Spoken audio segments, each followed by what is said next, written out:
Hello everyone, welcome along. This is our final session for today, but is going to be a very interesting one, and I think it's a very important topic that has come up naturally through many of the discussions that we've had today. But we're going to talk about how far away or how long do we think until motorsport is truly representative. And, you know, obviously, given the panel that we have, a crucial topic for all of us, really. I'm going to let the panelists introduce themselves, and then we'll have more of a conversation around it. So start with you then, Pauline. My name's Pauline McFerran. I work with McLaren Applied, and I also am an event manager for Racing Pride. So within McLaren Applied, I drive most of our female-led initiatives, and that includes our Female Engineer of the Year award. And also, which I didn't win, which was very disappointing. I was devastated. I wanted another Irish woman there. Yes, and I drive our initiatives, which also include the annual International Women in Engineering Day event, which identifies and celebrates young talent within the engineering industry, which has been a massive success for us, and it's something that I really, really enjoy and take a lot away from. Go on, sorry. My kind of cut my D&I teeth within women's rugby as well, back at home in the north of Ireland. I was a player, coach and various committee member for 15 years, and I sat on the Ulster Women's Committee as the PRO for 5 years. So yeah, I've seen it all, some interesting opinions. And we'll come back to the race and pride, because that's crucially important to what we're discussing as well. So Lynn, do you want to introduce yourself?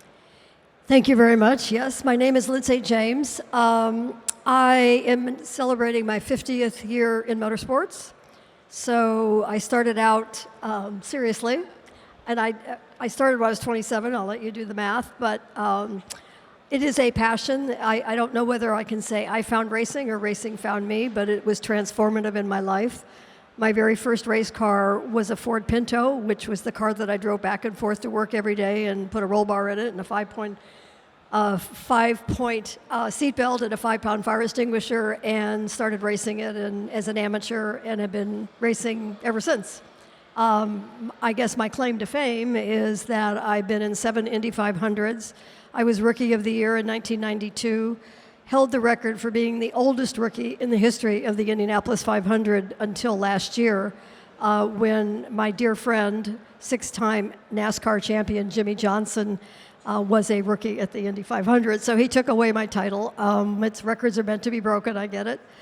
I've also raced at the 24 Hours of Le Mans a few times. I've raced, had victories at the 24 Hours of Daytona, the 12 Hours of Sebring, Watkins Glen, Road America, and mostly in IMSA and other forms of motorsports. So I love the sport. It is a sport that 50 years ago, women were, none of you are old enough to probably know this, but 50 years ago, women were not necessarily highly regarded to be doing as many things as we're doing today, but I was fortunate to be inspired and influenced by some great people. One of those was Billie Jean King in 1973, when I saw her beat Bobby Riggs on television, and I had an inkling to figure out where I could start driving fast legally, because I had a lot of tickets, and I decided I better figure this out. And when I figured if she can beat this guy in front of millions and millions of people on television, maybe I can strap myself into a race car and learn how to drive race cars. So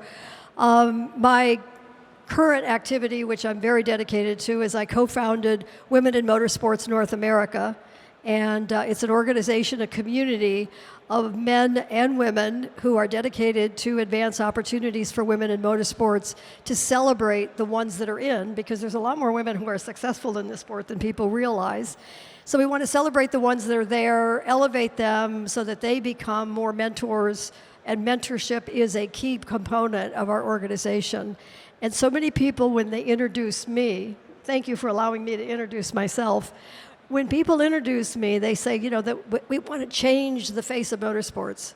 We don't want to change the face of motorsports, we want to grow motorsports. And how you grow motorsport is to be able to let more people know that this sport is available for anybody. I fortunately never read women were not allowed here, and I just think that the sport is so much more inclusive actually than people even realize. It's just that most people are on the outside looking in. So we just want to help grow the sport, and I'm delighted to be here. I was at this show over 20 years ago, and it's nice to be back. So thank you very much. Thank you very much. Now, Jen, try and top that. Nope.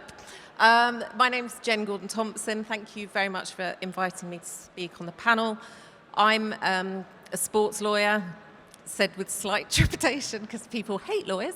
But I work in a variety of different sports.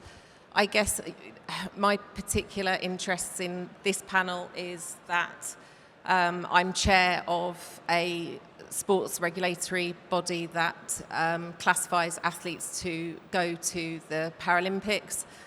So I work a lot in classification. I do a lot of work in duty of care, responsibility, trans, not activism, but really the essence of providing and making sure that the law caters for all groups of people within sport, not just motorsport.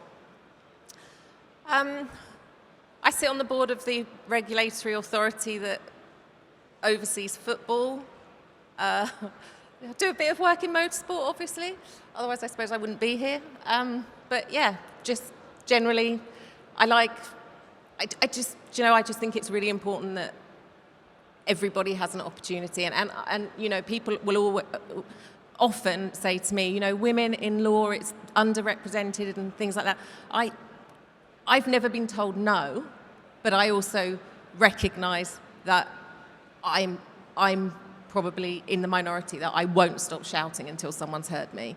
So I can recognise why people back away, and I just, there's so much more to this idea of representation than just one particular group of people, and I think that's often forgotten. So, yeah. Thank you very much for that. And then in the minority in this panel, at least, Mark. I'm glad you pointed out that I'm the minority for a change. Refreshing, isn't it? So, I'm Major Mark Saunders. I am the current chair of the British Army Motorsports Association. We are all serving members of the British Army, some regular, some reserve, and BARMA, Army Motorsport, has 9 different disciplines across the 4-wheel and the 2-wheel space, and we participate in the sports across the globe.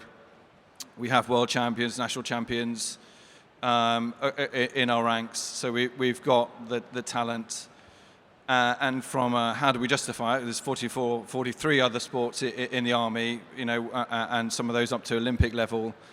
We are very good at looking at those sports that with the transferable skills into operational effectiveness. So particularly motorsport is one of those excellent ones. If you are good at spannering and ensuring that your vehicle is prepared and you can get to a start line across arduous conditions and the right place at the right time with the right equipment, that's pretty much where you need to be in the Army, to be honest. So it's a really useful transferable skill. Those people that are passionate about motorsport are also very, very good soldiers. Those people, particularly things like the mechanics, a lot of the people in the front row there, wearing that funny, smelly uniform. They're just your bodyguard. Yeah, they're here to heckle, but they're not vocational mechanics when it comes to engineering on vehicles. Yet they'll be by far the best people at repairing theirs because they've used their passion to further their own engineering prowess, and the fact that they can also drive a car better than most other people makes them a lot more employable as a soldier and gives you and the British Army the operational effectiveness. So, going into particularly the representative part of it, whilst I look around the panel, we are looking, we're trying to find niche talent from a niche collection of people, but the drive, and I used this in a conversation earlier, there's ego, and there is, it's still an army full of testosterone, but the talent is there. We have a British Rallycross champion, a female, Paige Bellaby, who is amongst our ranks. And there's no barriers to women in the Army coming forwards and joining us on there. The attractiveness is questionable sometimes. It's not something they want to do. But, the opportunities are there. I had a massive ego. I was an elite athlete when it came to running when I was very, very young and a lot slimmer, 8 stone. Parachute Regiment running team, supremely fit, massively quick. No one could beat me, and I had this massive ego. And I went on a language course in Beaconsfield, and there was the first female PTI. I was very young. I was only 18, 19 at the time. And I thought, I'm going to show this female PTI a clean set of heels. Let her know who's the man around here. And she left me for dust and disappeared into the distance. Now, Sergeant Kelly Holmes, turns out, was quite a good runner. And as a result of that, I've always never judged a book by its cover. The talent's there. And I think sometimes when men realize that, women can beat them in pretty much every other way, and not just the arguments at home with your wife, from the sporting perspective, they are a force to be reckoned with. It's really interesting. It's great that you're here as part of the panel, because I hadn't thought about motorsports in the army, I must confess, before coming to the panel today.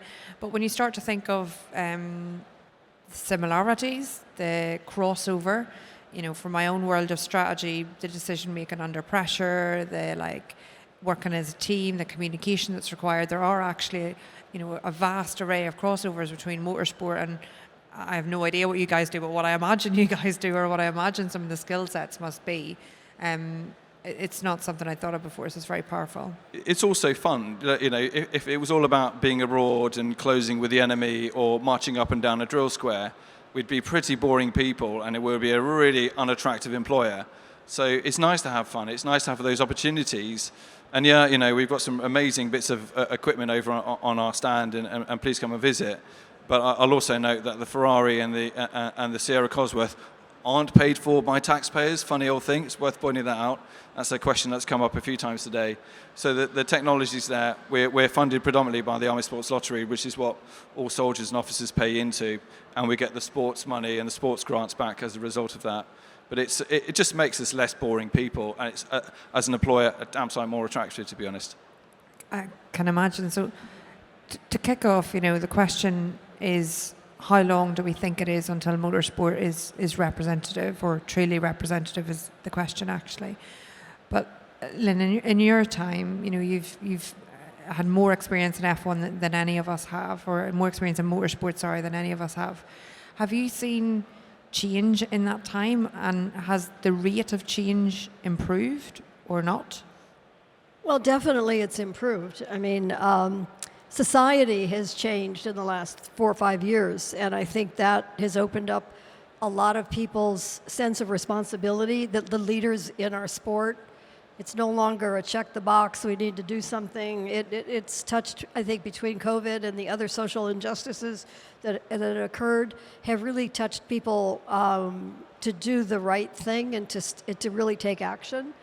I don't want to oversimplify it, but I used to, and I still say, the reason why it was male-dominated is because more guys showed up.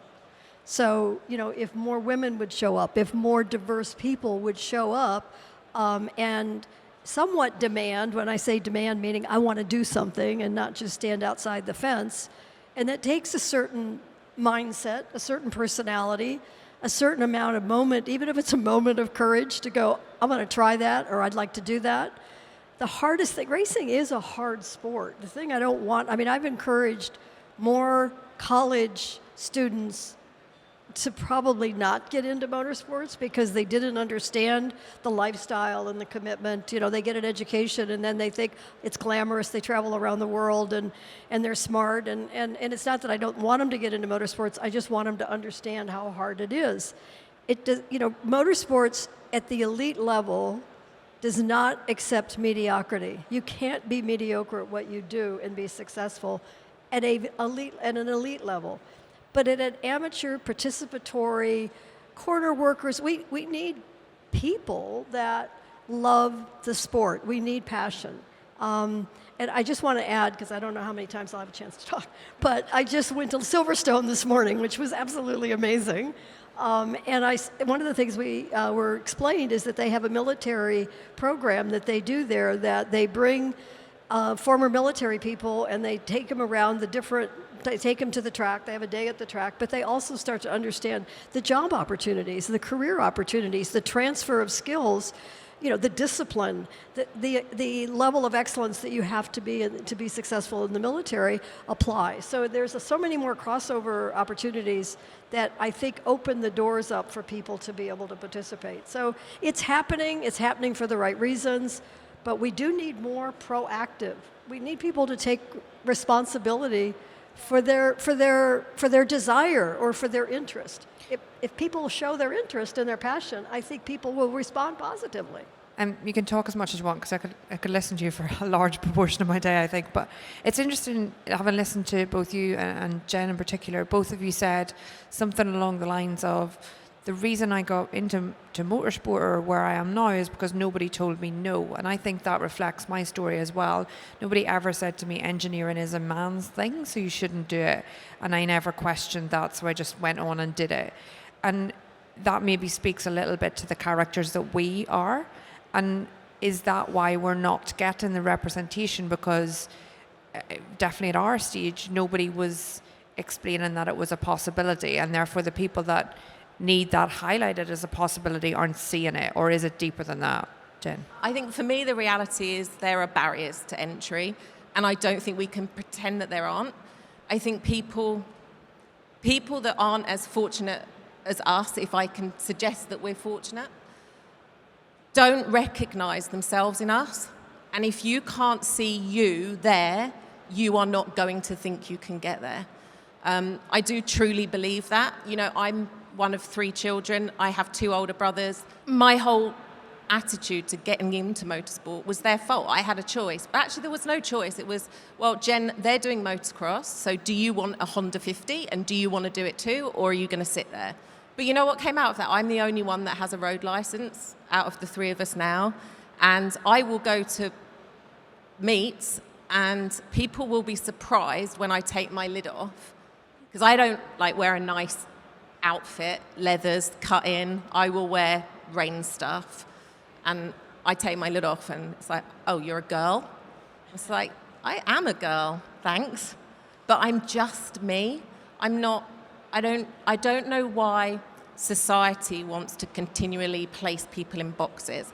You have to be in this group, this group, this group, or this group. And I think my role in sport, as I've placed it, is to make sure that people have opportunities. And I think, I wrote a course on motorsport for the National Motorsport Academy, and it's about the business of motorsport, because I've found through my work in motorsport as a lawyer that a lot of people don't think they can work in it on the motorsport side because they don't understand the racing side. I understand what I need to understand. I don't need to pretend that I know every race driver, that there's so much to say. I could unpack my brain and say so much, but there are more women on the business of motorsport course than there are men. That tells me something. That tells me that people in different environments are suddenly finding something for them. And I think all power to the NMA for sticking with something that people have sort of gone, why do you need to be educated in it to do it? Well, because there isn't another entry point. That's why you need to be educated to do it. I think the difficulty is, as much as we were saying about grouping people, we group motorsport as this one job, and it's not one job. Absolutely. There are many jobs. There are lawyers, there are drivers, there are engineers. There's many, many jobs in motorsport. So you can't just group it into one job. And one of the things that's interesting is this we can't change the fan base we have right now. We don't want to get rid of any fans or anyone involved. No. The aspect of growing is the important aspect. Growing what we have and growing the opportunities for everyone to join in. And you mentioned barriers to entry, and that is interesting, because that's not the route I came through, for example. So what do you think is the biggest barrier to entry to anyone? It doesn't matter which group. What do you think is the biggest barrier to entry? It sounds corny, but it's something that Lynn was touching on, that I would say the word equity. That then the biggest barrier is equity. not equality, equity. Okay. Pauline, do you have anything you want to add? I think I can refer this back actually to my rugby work back at home. I completed a year-long project with Sport NI to identify and break down the barriers to women playing rugby. They're very different to, actually no, they're quite kind of the same as women in motorsport. It's all about visibility. Until quite recently, you weren't seeing women on the pit wall. You know, there was no Bernie, there was no Hannah. It was all men. So to me and to other young girls, we didn't have a place there. That's a place for men. So now you've got obviously more women coming through. Young girls are being educated on this is a potential career path for me. At McLaren Applied, we have a team of wonderful STEM ambassadors, and they go out and work with girls within schools and do activities, and you know just letting them try those STEM subjects. And the leader of that group told me a stat that really shocked me, that girls will fall out of STEM subjects in school by the age of 10. So you need to get in there in the primary schools, because once those girls are 10, they're going to do drama or, you know, the non-science subjects. Yeah, from my own side, I did a Lego initiative at Silverstone actually, where we had 6-7-year-olds that were building a car with Lego, and they were learning about differentials and things that they don't understand the words maybe involved with it, but just by playing with the gears could get. It was fun. It was a fun day. It wasn't fun for me because I couldn't get it to work. But anyway, but it is about trying to get kids young enough, but it feels more than that. It feels more than just not telling young girls, and we're talking about much more than young girls. We're talking about racial inequality, the LGBTQ plus community. We're talking about a massive branch of people, the disability stuff, as you mentioned. There are many, and when I think of the race teams that I've been involved with, are those people underrepresented? 100% yes. 100% we are not at a representative slice of society. We're probably not going to get to 50-50 male-female, because girls are maybe not going to be as interested as boys, but the opportunity needs to be the same. And it's the opportunity that's important. But what is our next step forward if we're ever going to reach that point? One of the things that I think is that everybody that is in the sport is responsible, should have that responsibility to be a little more out there about, because a lot of it is just, while we're talking, I'm watching the video up there a little bit, and I'm like, that looks really hard, and that looks complicated, and it's like, it isn't as transparent about what it takes to do that. For that one car going around with one driver, or maybe a driver if it's a rally and a navigator, there's 20, 30, 40 people that either worked in their garage at night to get that car ready, or if it's a large team. And so, we kind of keep that a secret to a certain degree. I think if you're going to work in aerospace or you're going to work in other industries, you can go to Google these companies and understand all the job categories that exist. And the traditional educational people that are teaching new people, they know all the jobs that exist. They don't know all the jobs that exist in motorsports. And so, it's part of our own fault that we don't do, I think, a good enough job of really telling that story. And so the barrier is really the lack of knowledge or understanding and information. Oh, I could do that. I could do something there, And so I think we just need to do a better job of telling our story about what our sport's all about. I think also language is an important thing. As you're talking, I'm kind of thinking, how much language do you hear around here today that is not necessarily socially acceptable anymore? And I don't care, but someone bumped into me earlier over there, and they were like, "Oh, sorry, love." Someone else called me sweetheart, and it's like, really? You could just take the minute to think before you say something. So I think when we think about barriers, I don't mind at all, but I know there are people that do, and I know there are people that are in very different environments when we're not just talking about male-female genders, that it does matter to them because it is their identity. And I think it's important that motorsport learn that. I think that it is really, really critical that we as a society move that language conversation forward and don't just identify people how we think they want to be identified. And also making space for people to tell their own story, because sport has to tell its own story. Motorsport has always been told what it's doing wrong. So why don't all of these organisations start telling the story the right way? That, for me, would be the obvious solution to doing it right. Did you want to come in, Mark? Yeah, the behaviours thing is an interesting one because that's how we sort of categorise. We the Army Defence, suffer significant reputational damage when the press pick up on certain poor evidence of behaviours. Yep. And it's still stunning, even though we have a lot of mandated training. We're really accountable in every way. So we're accountable as soldiers and individuals. You can be disciplined as a result of poor behaviour, and some of the topics you've brought up now. But that the accountability, that people calling you or being over familiar, it's the lack of accountability half the time. And MSUK are clearly adapting to the new environment. The Army itself is... MSUK has just launched a new-ish initiative, hasn't it? Yeah. For divert, yeah. So I mean, the defence is a funny one because we know, again, it makes us a lot more attractive if we get our behaviours right. But again, you're only as strong as your weakest person, really, sometimes. Oh, that's a good old Army. It is. But actually, that one person, you can have a team of really competent individuals towing the line. Yeah. And you'll have one individual who will ruin it for everyone.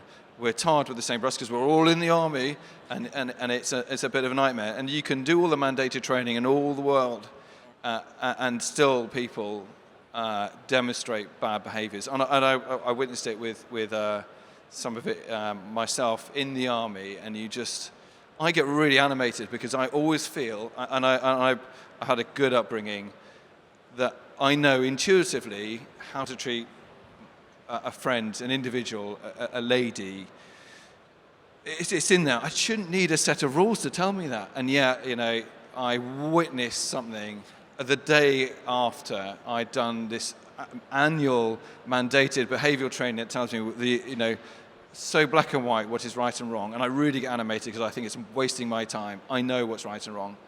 I heard that someone else who'd done this same training just couldn't understand it and had done some really bad things and inappropriate things. And I to this day really get annoyed at that because why do I intuitively know what's right and wrong and other people don't? And that's the bit, that's the bit we need to isolate and say, well, you deal with this on a daily basis. You see people making poor decisions. So yeah, but if you think that if you're not part of the group that you're talking about representing, how do we know what's best? And I think it's so important for people that are members of these different groups. I have a fabulous student on the motorsport course at the minute, and she's doing her executive project, which is akin to a dissertation, on deaf motorsport drivers, and being able to determine how you create a level playing field. But asking those drivers is the most important piece of research that she can do, because you can't be knowledgeable about every pathway in society. So we need to bring people in, and we need to open it up, and we need to ask them. I think it's like many of these things. There's not a single solution to the problem, in that we do have organisations like Race and Pride, which you're part of, that I was part of when I was at Aston Martin. They came in and they spoke to us and explained some of the terminology that people may find offensive or not, or what maybe people have done in the past incorrectly. Exactly the type of training that you're talking about. I think that's vital to a lot of the sport. We operate in a male-dominated area. In the garage at the end of on a Friday night, at the end of a Grand Prix or whatever, everyone's tired, everyone's upset, there's a lot of banter. The banter's important to keep, because you're doing 23 races on the road with everyone. You need to be good friends. There needs to be a bit of give and take. But then it is important to move it on from that, and it to just be that sort of casual, friendly environment. But then there is also the education of, these are all the roles that are possible in motorsport. Find the one that fits you in whatever you are, and that may be your skill set, it may be your character, it may be whatever it is, what you want to do, your desire to work hard, your desire to do the weekends, whatever. You know, there are lots of roles that don't involve the weekends, but there are lots of roles that are solely the weekends. So it's about advertising those well enough to a broad selection of people as well, and making sure people are aware of what they can or cannot get into. Racing is the microcosm of life. We have an opportunity, when we get this right, to show the world that men and women can work with each other and compete against each other. A lot of corporations, it's isolated, or you don't know, where I think we are, it's very visible. And so, when we get this right, it is really going to be awesome for the sport to grow, because it's in front of God and everybody. Whenever race weekends, you find out in a race weekend what people are made of, the people that you work with. It's pretty hard because of the intensity and the the energy and the adrenaline. Some people call it testosterone. I don't know. I just think it's energy and, you just passion. And when you pull all of those together and you demonstrate that we're real but we can work together, I think, when we get this right, I think it's going to be absolutely fantastic for our sport. Well, we've got a lot of good people here to at least explain our viewpoint on it. So I'm just going to quickly throw to the floor if there are any questions. Yeah, there's one at the back. And we'll do questions for a little bit, and then we'll wrap up at the end, hopefully. Wolfgang Monser from Germany, Rennsport Press Agency.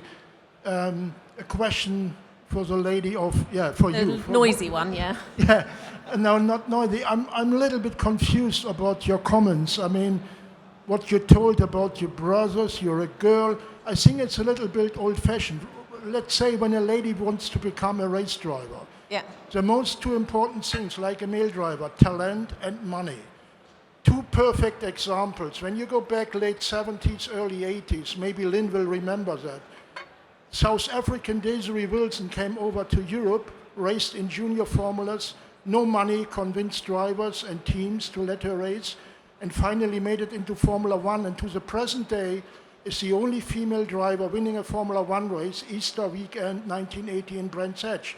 When you go even further back in motorsport history, 100 years, 1927, the very first woman in motor racing won a race with a female pit crew, with a female driver driving the transportation truck, Elizabeth Unick from the Czech Republic. So I think it's, your opinion, I have the impression, is a little bit old-fashioned. So I think you can only have an opinion from where you've come from. And I was one of, I think, 3 girls in the motocross club, and other sisters would just sit there. They weren't given the opportunity to have a bike and ride because, well, I guess for a multitude of reasons. I think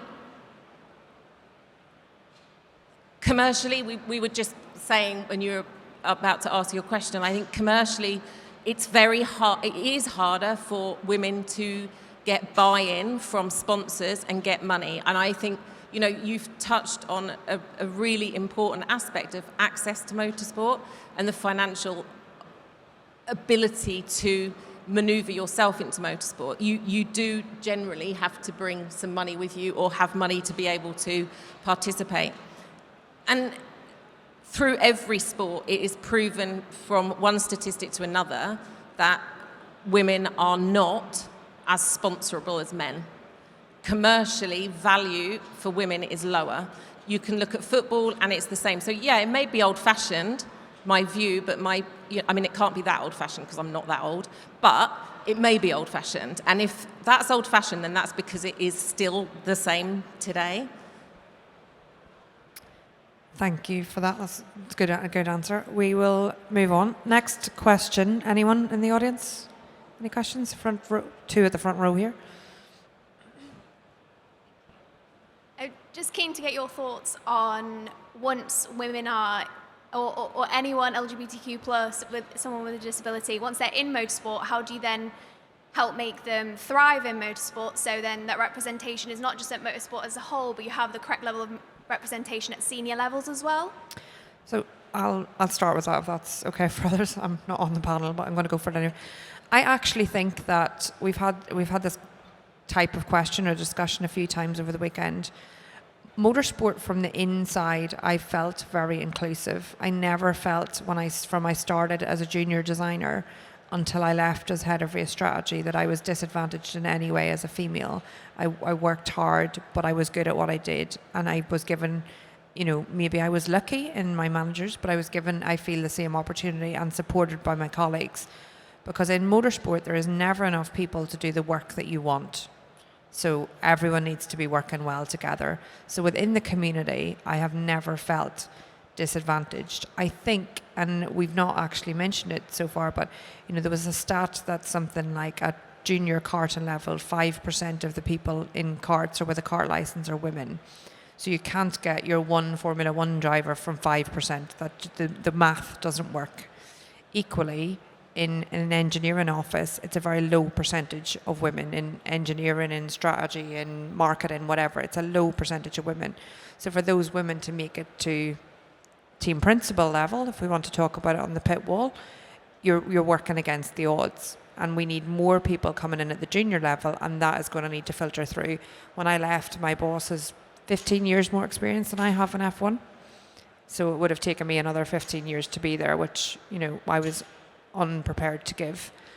But that is going, unfortunately, we're talking about how long it's going to take to be representative. That is going to take time to filter through. The grassroots in engineer office is improving. There's nothing that I have seen in my experience, and I totally agree with Jen saying you can only live your experience. In my experience, I've not seen a stopping point to me progressing to the top, but it is going to take time. But within the community, I felt very supported at all points. I don't know if anyone disagrees with that from their experience. No, my experience is exactly the same as yours. I'm the only woman on my team, and I don't know if my team know I'm not a man. I get treated exactly the same. I get the same banter. I get the same slagging. And also in my experience, all the negativity comes from outside the industry. All the crap you see on social media, all the homophobia, all the misogyny, it's coming from people who are not involved in the motorsport industry. Like, they are two completely parallels. I had a really horrible experience the year before, when I had the audacity to present an award to Hannah Schmidt. Sorry to remind you again that you didn't win, Bernie. And it was ex-McLaren as well. It was shoo-in. I had the audacity to stand there and hand an award over to her. And the blowback from that on social media was horrific. There were, I believe, I didn't see it, there was a Reddit thread of these men just talking about all the things they would do to us. I was called ugly. People slagged off my tattoos. I was like, you can call me ugly, but my tattoos are on point. And it's horrible. And these are people who are not involved in motorsport at all. I got quite upset about it. I took it quite personally until somebody pointed out to me, this is probably some sweaty guy sitting in his mother's basement. I'm out there hanging out with Hannah, who was very cool. So, it's jealousy, I think, is all it is.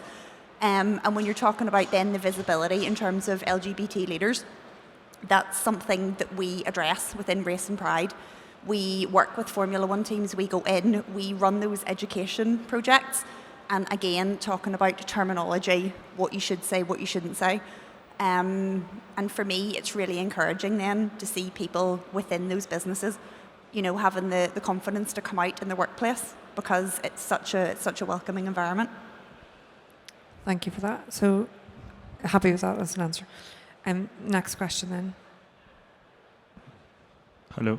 Hi. So I'm from India, and back home, we see that in India there are a lot of people, as you all know, and the support for all the women is there out in the open, maybe in the audience. But when it comes to all the politics, where in the top levels, we don't really see that happening. So my point to that is FIA doing enough in terms of, let's say, collaborating with schools from a really younger age, maybe all over the world? They do have the power, I do believe. I've been a crazy follower from 2006, and I do know they have the power that they can maybe start from the roots, where just treat everyone as humans. That solves the problem, absolutely. And that there wouldn't be any discrepancy if there is right education. So maybe there could be FIA schools altogether if they don't have to collaborate, if they have to, if they want to do that. But obviously, I'm not commanding anything, but it's just an opinion that I had in my mind, because whenever we have a discussion, my viewpoint is that we all are just humans, and let's just embrace that. And we all have our differences. Even me as a man, and obviously him as a man, will have our differences, but that's not the point. So yeah, is FIA doing enough? I mean, I don't know if that's the right question, but I think that's something that has been running in my mind, and this is the best platform I've got to ask this question. So yeah. It's fine. It's a very good question. Does anyone want to take it on? Can I dive in first? Because it was a point. I don't know if you picked up on it as well, but the STEM bit about 10-year-old females losing interest there, that's really bad for everyone. Not just motorsport, UK PLC. For us, the army are struggling to recruit enough people. But STEM is key to all of this, because the stuff that we use is highly complex, and where we're going is really complex as well. So we need STEM-themed recruits, female, male. If we are losing a potential 50% of our workforce at 10 years old, and you can take talent and the rest of it out of there, that is something that's really bad and underlying. And this is before the FIA have even got a whiff of you on a kart circuit. So that's a really worrying thing, because that will ruin us as a country, let alone as a motorsport themed passionate people. That really worries me. That's probably one of the most controversial things I've heard since I've been here over the last few days. So putting all that aside, if we're not getting those people, those females at 10-year-olds are switching away from anything that's vaguely going to be linked to motorsport at any level, then we really are. They can do everything they can, but the quantity, let alone quality, coming through to the FIA and the upper echelons that can really make a difference just won't come. So that's the bit. If they're losing interest in that at 10 years old, something really needs to change prior to that. And where is that mindset coming from? I mean, that's the bit that really worries me most. What made me want to do that? And for some reason, is it a behaviour that teachers have got, or the curriculum produces that turns young females away from STEM-themed career choices?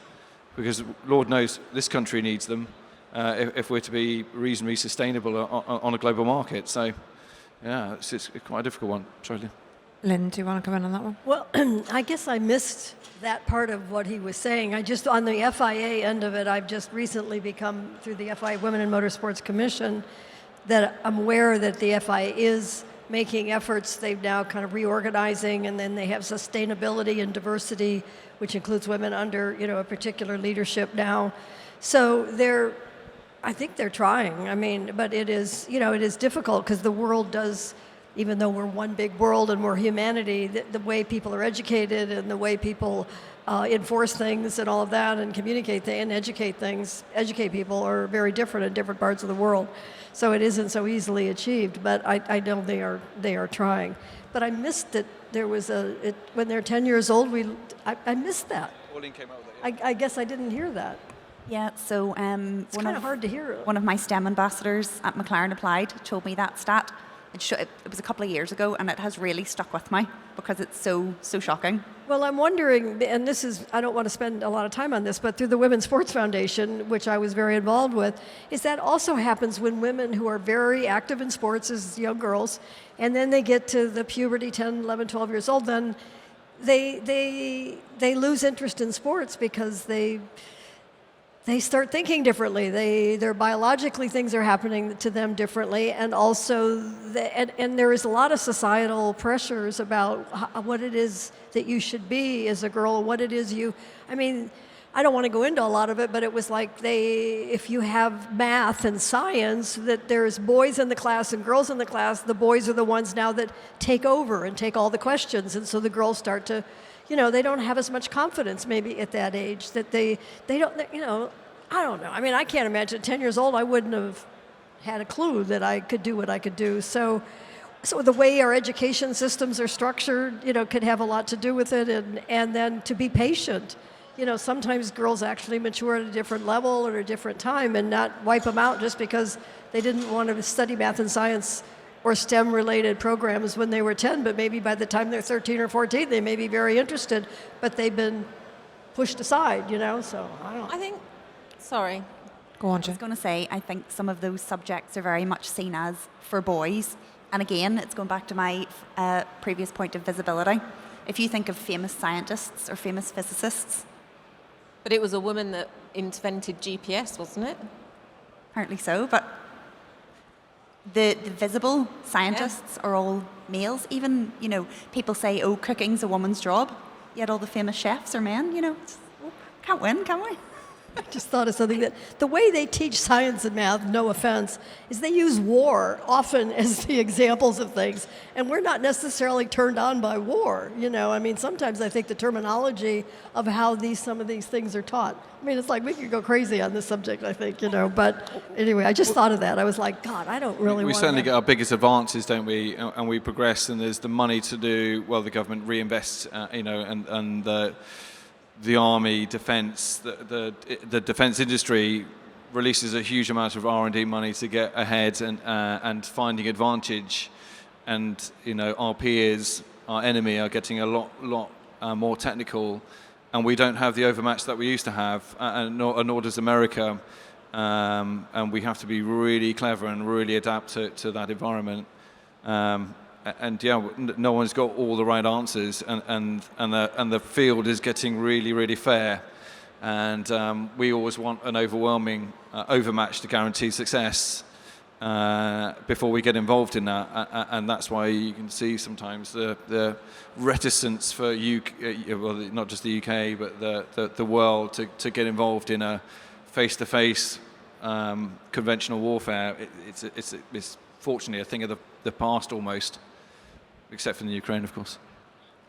Jen, do you want to add something, and then we'll move on? Yeah, I kind of taking points from my colleagues here. I think another thing that we haven't really mentioned relating to sport and your question earlier is the transient nature of sport. People in the UK are fortunate. We live in a country that, we may not think it's fortunate at the minute, but by and large, sport here, you have got opportunities. If you start looking in other countries, and think about the issues with Lewis and his helmet in some of the Middle East, Far East races, there were problems, real problems, because of the cultural dynamic and the laws within particular countries.